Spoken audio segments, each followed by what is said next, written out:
friends, welcome to Boots and Bonnets with Chris and Christy. I'm Christy, and today we're going to be making some dehydrated potatoes. And so, let's get started. I have some potatoes here, and I have went ahead and peeled them, and I have sliced them. And so I've got one more here.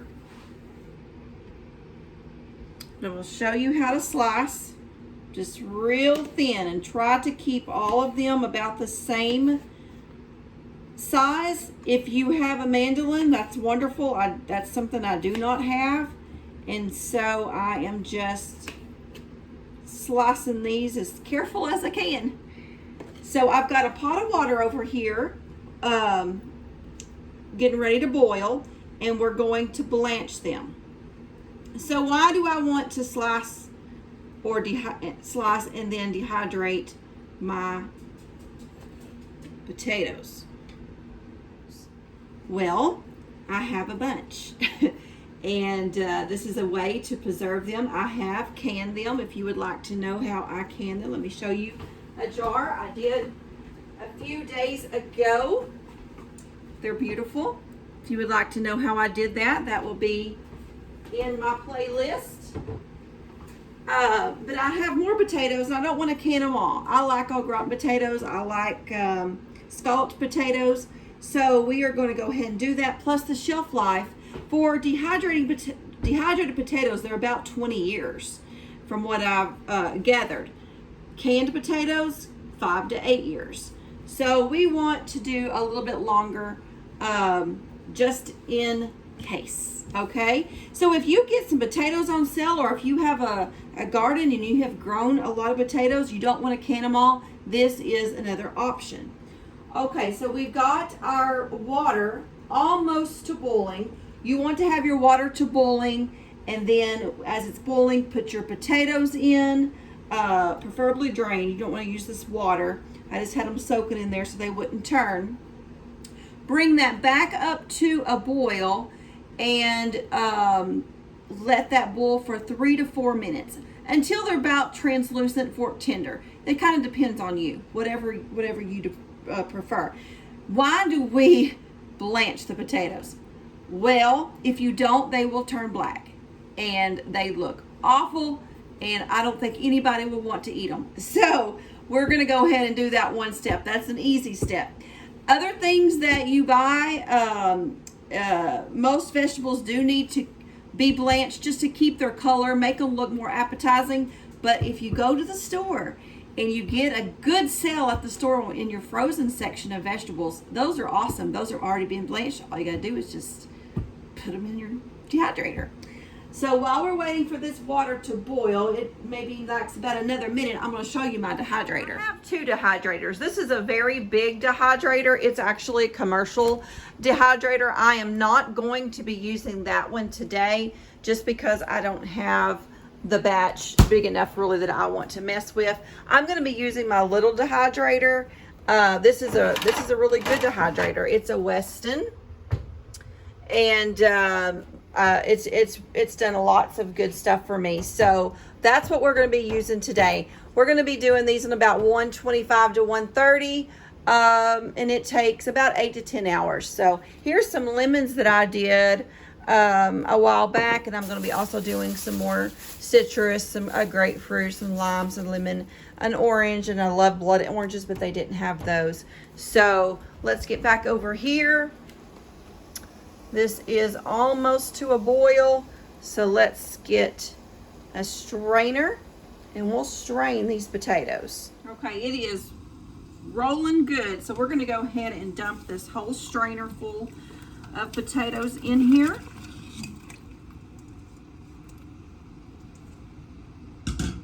We're going to give it a good stir because we want them to all be kind of separated, and I may stir it here and there.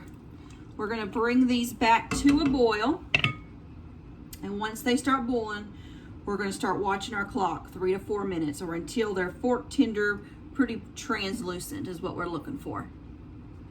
Okay, we'll be back. Okay, they've been going for about 3.5 minutes, and they're definitely fork tender. So I'm going to just put them in the strainer.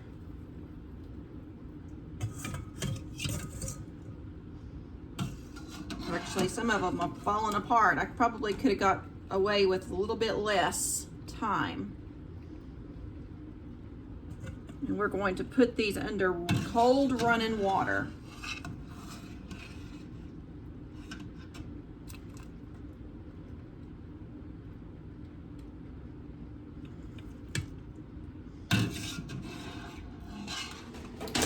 Okay, so I have my trays here, and we're going to start placing our rings on here without touching.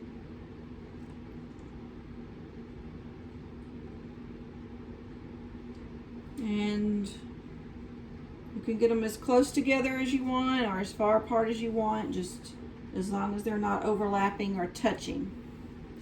So we're going to go ahead and do this whole bag and whole bowl, and we'll be back.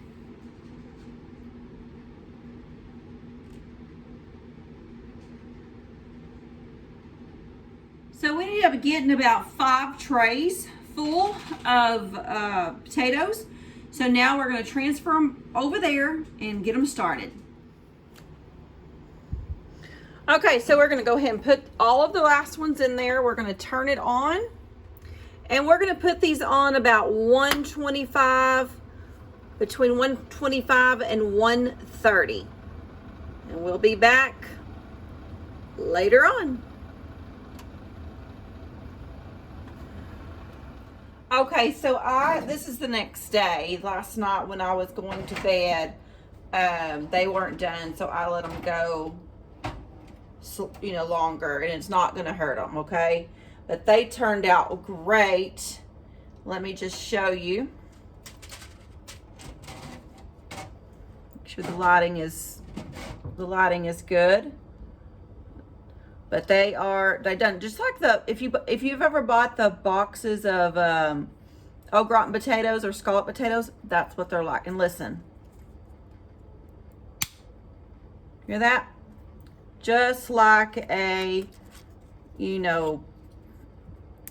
au gratin, just very, very, very crispy. They are done. Even the ones that were a little thicker. Let me move you down and I'll let you see how the trays look. But I've got some of them withered down to about nothing, which is fine because when we hydrate them, they're going to go up just like it was when I made them. We've got 6 trays, I think. 5 trays. So I'm going to put them all in a jar. That's how I'm going to store them. This little mason jar. This is a pint and a half. And this is kind of an antique jar. You don't see these a lot. But I'm going to put them in here.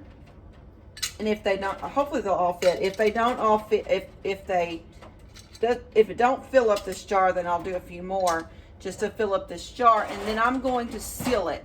Now you want to make sure before you store anything like this that it is cool. Because when I first turned this off, even though they were done, some of them were a little bit soft because they were warm. But once they cool, you could tell they are all the way done. So I wish I would have remembered how many potatoes this was. I wish I should have counted. So I'm going to fill up this jar and see if how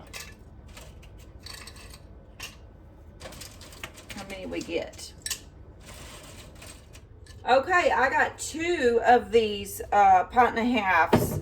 So the way that you store these, the first week, you are going to want to just put a lid on there and just set it on your cabinet, and then just every time you come in the room or just periodically look at it and make sure there's no condensation on the inside of this jar.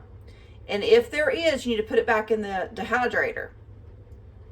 If there's not, you can either put, after that, you can either put an oxygen absorber in here, or you can do what I'm going to do, and I'm going to use, let me show you. I have a food saver here, and if you have a food saver or some kind of vacuum sealer, you can get an attachment that looks like this, and it hooks up to your food saver, and it comes in two different sizes. It comes in the small mouth jar or the large mouth jar, and you just stick it on here, and then there's a hose, and you hook it up here to your food saver. I'm not going to get it out of the box, but y'all know what a food saver is. And it'll draw the oxygen out of here and vacuum seal it in this jar. Or you can use a bag. I mean, you could definitely just use a regular, you know, the bag. But I want to use a jar. So, y'all, if you have some extra potatoes, or if you've grown potatoes, or if you get potatoes on sale, this is a wonderful way to do it. And the research that I have done, they will be good up to about 20 years. So, as long as they stay in a dark, cool place, you know, somewhere where it doesn't get just hot. I wouldn't go put it out in my shed, not in Texas. So, anyway, that's how you do potatoes. I'm super excited about this. I'm going to be doing a lot more other dehydrating things. Maybe not video them all, but I'm excited about my big one here. And we're going to put it out in we're going to take this out of the kitchen and put it in a different place, so it's not just in the kitchen. So, but this little one is perfect for in the kitchen for small batches of stuff. But anyway, all right, y'all. I hope y'all have enjoyed this video, learned something with me, and we will see y'all next time. Until then, keep looking to the east. Bye.